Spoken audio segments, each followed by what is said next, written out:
burning that gas. Just ripping that fucking that fire fucking just, Ohio medicinal. Back to back blunts to the head. Yeah, like, they're just burning through Dutchies. They're just fucking blowing through backwoods. Last scene of the movie, they take their daughter shopping at FAO Schwartz. And again, they find the same gigantic teddy bear that was in Die Hard. Yeah, coincidence? Movies, yeah. I think not. And then, like, you know, he's sort of like, what do we do?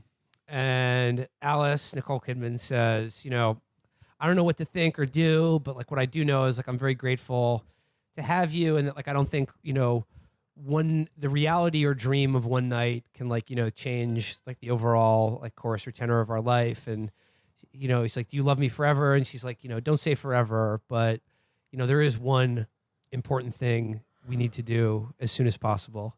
And he goes, what? And she goes, yo, burn him.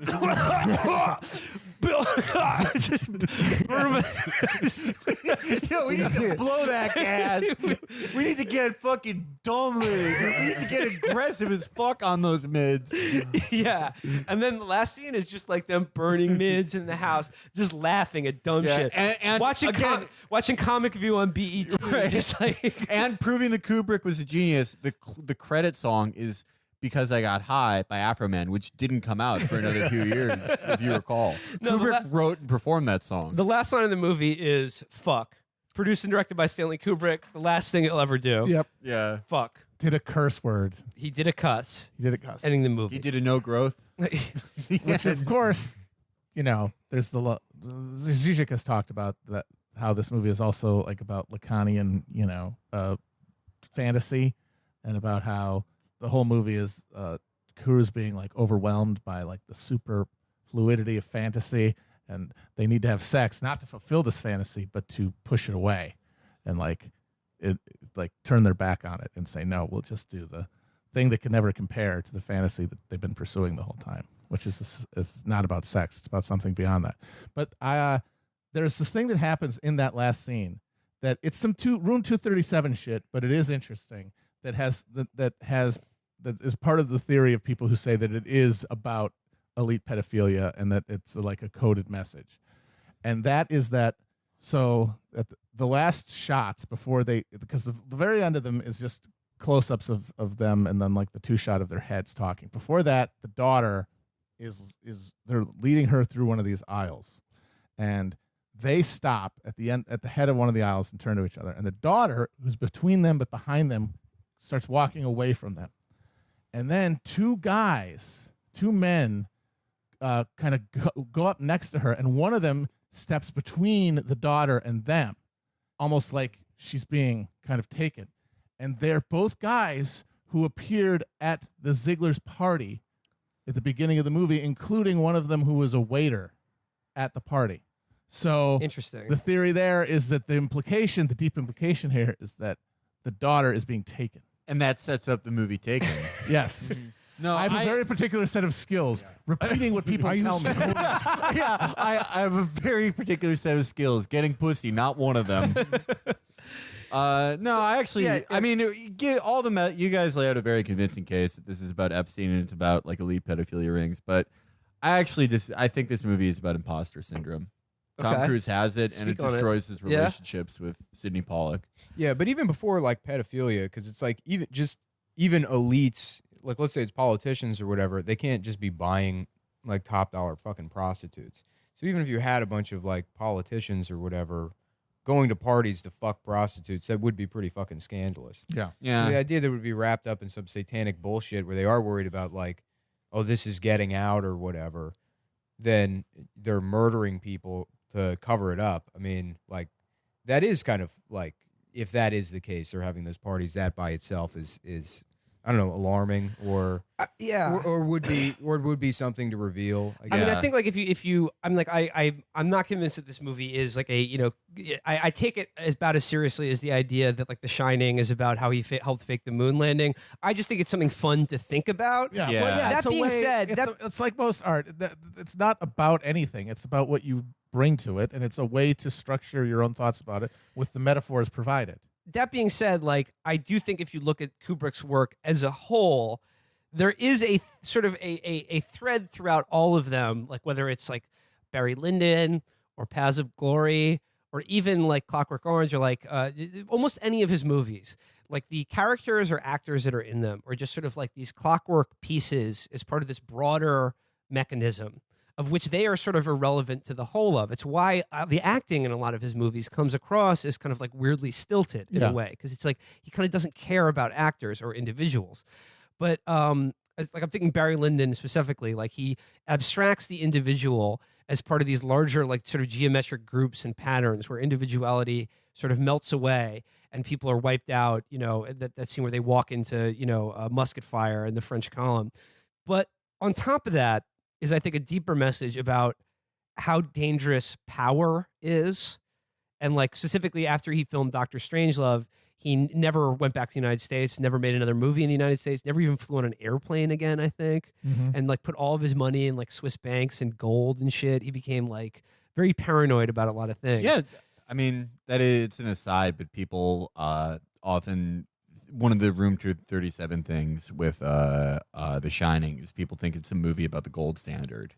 That is another one of the theories in The Shining. He was a big gold bug. But like, you know, like in these movies, like there is a theme about how like, you know, individuals are like just sort of bugs or like mechanisms in a much larger system of which they have no real control or even knowledge of. And that like true power is like very dangerous and sinister, but it's never fully articulated or realized because like you as both the viewer and the character can never really see or understand it. Yeah. And I think like that's what he's getting at with this movie. Like there's no real resolution to like what the party is. Is it a dream? Is it fantasy?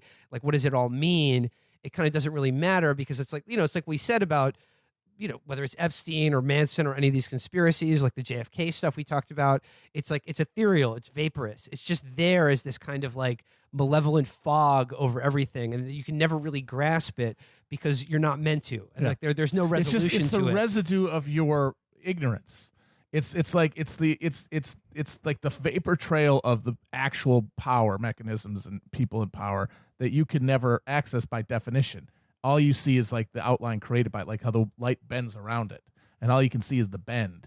And then so you're of course you're not going to be able to make out what it actually is because you can only ever see it's backwash. You can never actually get anywhere near it. Felix, though, I think your theory that the movie is about imposter syndrome is probably much closer to the actual satire. And like again, I think you have to understand this movie as an incredibly dry comedy and a satire of kind of like middle class manners and customs and their ambition to be a part of the world of true wealth and affluence. Yeah. Even though they don't know how on the outside of it they really are until like the veil drops and till the very end. Yeah, I mean, I wish I'd seen this before today because, like, knowing how much Kubrick abused Cruise and Kidman, like, that's very likely that this is a comedy making fun of upper middle class drivers. Yes. Like, it very much feels like, knowing how meticulous Kubrick was, maybe the impression he wanted us to have was that Tom Cruise's character is ridiculous and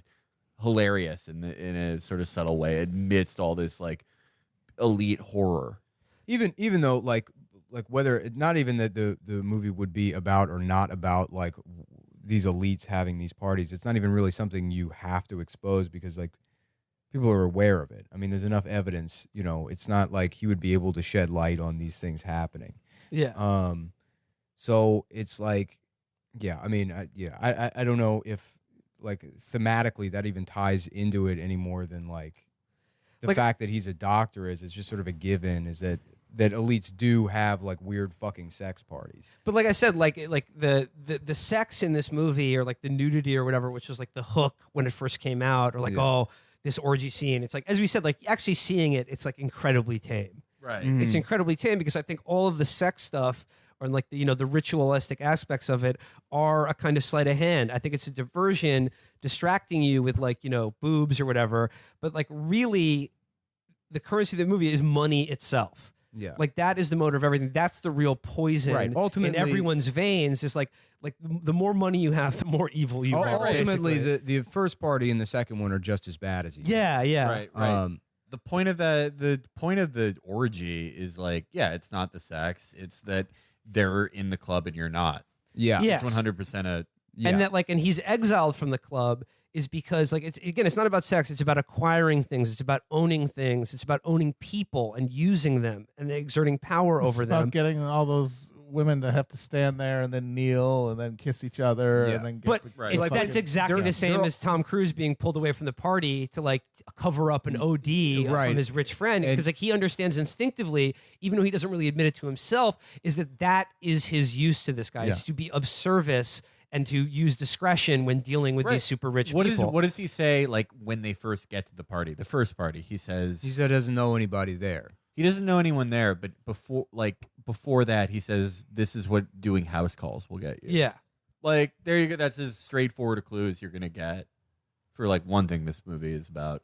And yeah, and the schism in their marriage, again, the inciting thing is this absurd sex fantasy. It doesn't even make sense. Right. But I think, again, that's a distraction, because I think what he's really showing you is, upper middle class, neuroses, and how, money and is a kind of I don't know, toxic or dissolving agent for love and trust and affection between two people. Yeah. And that's the real source of insecurity in their marriage, is this striving and this ambition and this even though despite how wealthy and how nice their apartment is, this insecurity about all of it. Yeah. Well, there we go. Eyes wide shut. I think we've cracked the case. Yep. Any the wide eyes can close now. Yeah. We can. Let's all go to sleep. Yeah. Let's all go sleep in our big bed. I hope big round bed I'm not together. getting fucked by a naval officer in my dreams tonight. That would suck. Any concluding thoughts, or have we pretty much polished it off? There we go. Yeah. Stanley Kubrick's, I think, most enigmatic film. Probably is one of his hardest to watch, but very rewarding. Yeah. Rewards several viewings, Felix. So I'd give it another shot. I don't think that's going to happen. But you really should watch Den of Thieves, dude. It rips. No, I'm going to watch Den of Thieves. Oh, you would love Den of Thieves. You would love Den of Thieves. I guess I can, interrupt my 4th and 5th reviewing of Justified and The Sopranos to do that. All right. That does it for us this time. Nick Mullen, thank you so much for joining us. For sure. Cheers, everybody. Bye.